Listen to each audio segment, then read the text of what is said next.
കോഴിക്കോട് താമരശ്ശേരിയിലെ മാലിന്യ സംസ്കരണ plant fresh cut വീണ്ടും തുറന്നതോടെ പ്രദേശത്ത് രൂക്ഷഗന്ധമാണെന്ന് നാട്ടുകാർ പറയുന്നു. സമരം ശക്തമായി തുടരുമെന്ന് സമരസമിതി വ്യക്തമാക്കി. ഇന്നലെ രാത്രിയോടെയാണ് ഫ്രഷ് കട്ട് വീണ്ടും തുറന്നത്. രാത്രി പ്രദേശത്ത് രൂക്ഷഗന്ധമായിരുന്നു എന്നാണ് നാട്ടുകാർ പറയുന്നത്. സ്മെല്ല് വരുമ്പോൾ ആദ്യം ശ്വാസം കൊണ്ട് വന്നിട്ട് പിന്നെ ചുമക്കും, പിന്നെ എനിക്ക് തലവേദന. രാവിലെ എണീക്കുമ്പോൾ ഭയങ്കര തലവേദന. രാത്രി ഇത് സ്മെല്ലടിച്ച് കിടന്നാൽ രാവിലെ എണീക്കാനും കഴിയൂല തലവേദന ആയിട്ട്. കുട്ടികളെയും കൊണ്ട് നമുക്ക് ഹോസ്പിറ്റലിൽ പോകാനേ നേരുള്ളൂ. അലർജിന്റെ പ്രശ്നമില്ലാത്ത കുട്ടികൾ ഇവിടെ ഇല്ല. ഇന്ന് 4 മണി മുതലാണ് വീണ്ടും സമരം തുടങ്ങുക.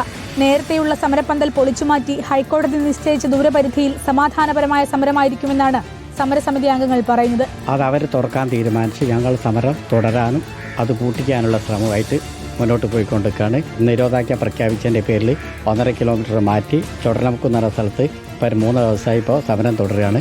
ജനാധിപത്യമായ രീതിയിൽ അക്രമത്തിൻ്റെ ഭാഗം നമുക്കൊരു ശാശ്വതമല്ല. അത് നമ്മൾ അവിടെ പ്രവർത്തിച്ചിട്ടുള്ള റിപ്പോർട്ടർ കോഴിക്കോട്.